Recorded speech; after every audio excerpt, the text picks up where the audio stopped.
Hey everybody, Jim the Tabletop Engineer here, and in this episode I want to make a piece of scatter terrain that looks like an open grave.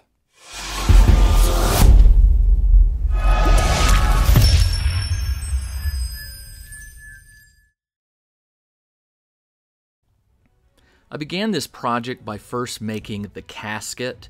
I just used chipboard and wood glue for this. I cut a casket that's about a 1/2 inch wide and about 1.5 inches deep. I created some sides for it, not a top. The top will be removed from it as if the grave diggers, threw the top to the side.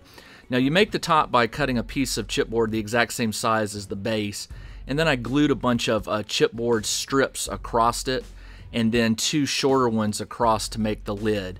Let the glue dry before you trim it down. Then I took the casket base and I glued it to another piece of chipboard and randomly cut it out. I took some more chipboard and I basically framed the casket. You want to make these slightly taller, maybe about not quite 1/8 of an inch, but glue them down to the base so that they surround the casket and there's this gap between casket and wall. Then I took a bunch of pieces of chipboard and I just cut them to size and I glued them up near the top of where the casket would be dug out and then glued them down to the base so they're sort of at an angle, and you'll see why I did this in a minute. So I basically glued all these corner pieces in to make a raised surface that goes above the casket, and this is to create the artificial ground.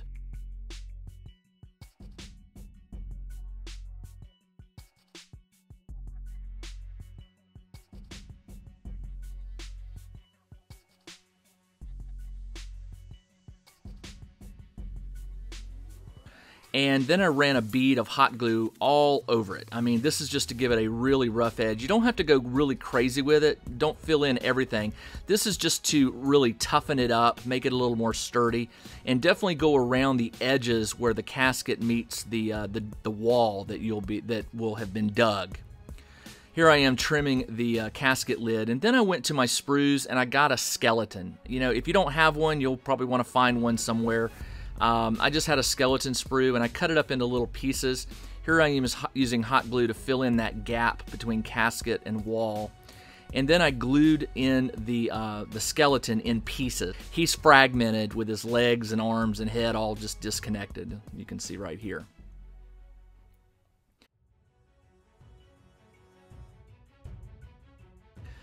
All right, after that, then I went over the entire base and the hot glue with tacky glue. Don't use standard white glue, it's a little too runny. You want tacky glue that's a little more solid. And I sprinkled a bunch of little tiny sand and rock pieces all over it. Now, you can do this however you want. You can make it grassy, you can make it, rocky, whatever you want.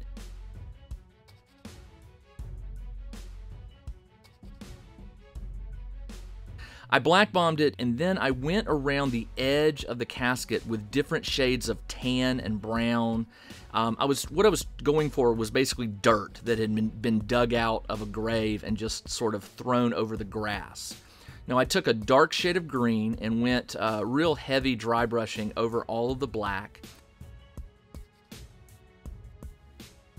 Once that dark green was dried, I went over it with a lighter shade of green, a less dense dry brushing, and then I went yellow and even a lighter bit of dry brushing. And basically what I was going for was a grassy look.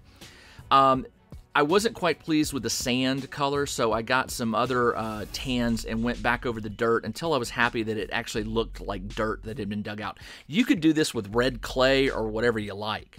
I went around the inside of the casket with a brown and also over the lid. What's not seen here is me dry brushing the lid with some gray to weather it.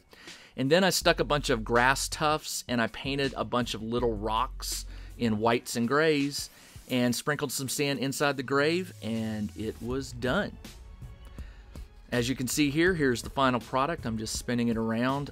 It doesn't need to look really high-tech. It's a piece of scatter terrain, so you can go as crazy as you want. I'll probably give this a wash, and then I'll call it complete.